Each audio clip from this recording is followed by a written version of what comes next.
কই গো, ও জানো আজকে কি হয়েছিল? হ্যাঁ, 4টে লোক না ফুচকা বিক্রি করতে এসেছিল জানো। আমি 1 বাটি ফুচকা ঘরে রেখেছি আর 2 বাটি তেঁতুল জল। তুমি বাড়ি আসলে পরে তেঁতুল জল দিয়ে ভালো করে ফুচকা খাবো। আর আলুর পুরটা নিই নি কেন বলো তো, ঘরে অনেক আলু সেদ্ধ আছে। আমি নিজের হাতে আজকে পুরটা মাখবো ভালো করে, পেঁয়াজ লঙ্কা নারকেল বাদাম ভাজা, তারপর তোমার ওই ছোলা মটর, বুঝতে পেরেছো, সব কিছু দিয়ে ভাজা মশলা নিজের হাতে বানিয়েছি, ওটা দিয়ে ফুচকা আলুটা মাখবো। তেঁতুল জল বেশি করে নিয়েছি, বলেছে আলু দিতে হবে না, আলুর বদলে তেঁতুল জল বেশি করে দিয়ে দাও। দিয়ে ওইটা আজকে ভালো করে ফুচকা খাবো, তাড়াতাড়ি বাড়ি আসবে, ঠিক আছে?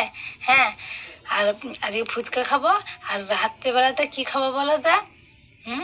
জানো কি বলো তো কি?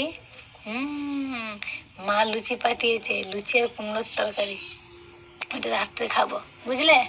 হ্যাঁ, আর ফুচকাটা কিন্তু তাড়াতাড়ি হয়ে যাবে, নিয়ে যাবে, তুমি তাড়াতাড়ি বাড়ি চলে আসবে, ওই জন্য তোমাকে ফোনটা করছি, শুনতে পাচ্ছ?